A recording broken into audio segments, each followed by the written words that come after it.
selamat datang di podcast kita hari ini. Tema yang akan kita bahas adalah hubungan antara budaya Indonesia dan agama Islam. Bagaimana nilai-nilai Islam hadir dalam kebudayaan kita serta beberapa kasus gesekan antara budaya, agama, dan negara di Indonesia. Saya Risa Karimurti dari program studi ilmu komunikasi dengan NPM Akhir 140 dan rekan host saya yaitu saya Yoga Ferdinand Syafa dari program studi manajemen dengan NPM Akhir 0066. bersama teman-teman saya yang ada di sini. Mari kita mulai perkenalannya. Perkenalkan, nama saya Gita Amelia Safitri dari Prodi Akuntansi dengan NPM belakang 277. Saya Deswita Syarisadida dari Prodi Manajemen dengan NPM 022. Saya Nabila Maulidia Salifah dari program studi akuntansi dengan NPM 152. Saya Catherine Berliana dari program studi administrasi bisnis NPM Akhir 126. Saya Anggita Tanpa Bagio dari program studi manajemen dengan NPM Akhir 072. Saya Ilham Dharma Satya dari program studi manajemen NPM Akhir 472. Saya Arfi Agisti dari program studi akuntansi dengan nomor NPM belakang 270. Kita mulai pada segmen pertama yaitu budaya Indonesia di mata agama Islam. Nah, Indonesia mempunyai kekayaan budaya yang luar biasa melimpah, mulai dari tari-tarian, ritual adat, rumah adat, bahkan upacara tradisional. Nah, Islam sendiri adalah agama mayoritas yang ada di Indonesia. Nah, bagaimana sih pandangan Islam terhadap budaya Indonesia yang beragam ini? Mungkin kita bisa menjelaskan. Ya, makasih ya Mas Risam. Kalau menurut saya ya, pengetahuan saya, Islam itu kan mengajarkan kita untuk menjaga suatu tradisi di mana selagi tradisi itu tidak melanggar aturan Islam. Nah, kalau di Indonesia, budaya lokalnya itu seperti gotong royong dan menghormati orang tua itu sangat dianjurkan. Bahkan Rasulullah SAW sendiri juga menegaskan bahwa selagi suatu budaya lokal itu tidak menentang suatu aturan dalam syariat Islam, budaya lokal itu tetap harus diteruskan. Oke, tadi kita sudah mendengar pendapat dari Mbak Gita. Bagaimana pandangan dari sisi budaya, yaitu Mbak Deswita bisa menjelaskan? Nah, kalau dari sisi budaya, Indonesia tuh punya banyak budaya yang menyatu dengan Islam. Salah satunya tuh kayak hajatan gitu. Hajatan itu seringkali menggunakan unsur keislaman dalam doaannya. Hal ini mencerminkan adanya sinkretisme budaya dan agama di Indonesia, atau yang biasa kita kenal itu kayak Islam Nusantara gitu. Oke, mari kita masuk dalam segmen kedua yaitu nilai-nilai Islam dalam budaya Indonesia. Nah, bagaimana nilai-nilai Islam hadir dalam budaya Indonesia? Mungkin Nabila bisa menjelaskan lebih dalam. Dalam budaya Indonesia, konsep gotong royong dan musyawarah sejalan dengan ajaran Islam. Seperti Al-Quran itu menganjurkan kita untuk musyawarah, yang mirip dengan budaya musyawarah mufakat di Indonesia.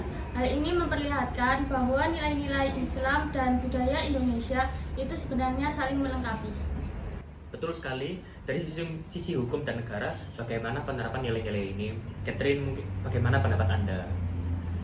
Oke, mungkin kalau dari persepsi hukum, Indonesia ini sendiri tuh udah ada Pancasila sebagai dasar negara, dan di sila pertamanya pun udah menyinggung dan udah mencerminkan seberapa pentingnya agama bahkan dalam prinsip ketuhanan.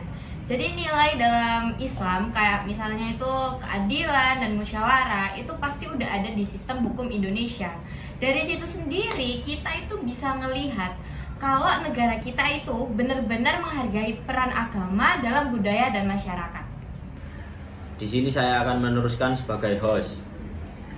Seiring ada gesekan antara agama, budaya, dan negara, salah satu kasus yang sering kita temui adalah konflik antar tradisi, adat, dan pandangan agama yang ketat. Mungkin Damar bisa menjelaskan.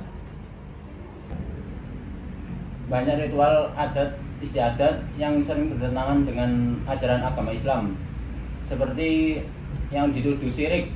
Banyak kelompok-kelompok ajaran Islam yang ingin membenarkan, tetapi itu adalah identitas mereka yang menjadi pertentangan dari pihak yang membenarkan ataupun yang pihak adat istiadat. Menurut Mas Ilham, dari sisi media, bagaimana sih media berperan dalam kasus-kasus ini?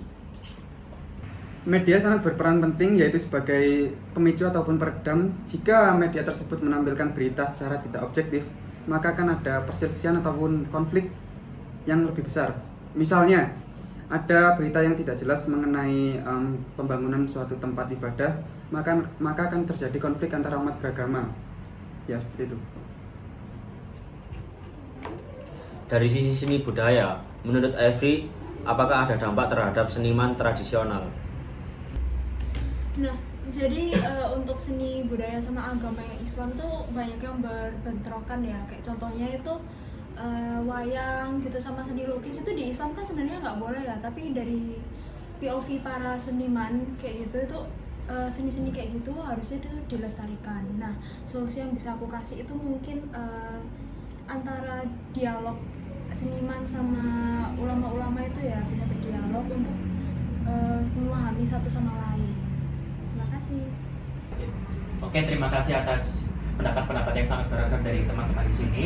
Dari diskusi ini jelas bahwa hubungan antara budaya, agama, dan negara di Indonesia sangat kompleks. Namun, dengan dialog yang baik, kita bisa menjaga keharmonisan di tengah perbedaan. Sampai jumpa di episode selanjutnya. Bye. ACC.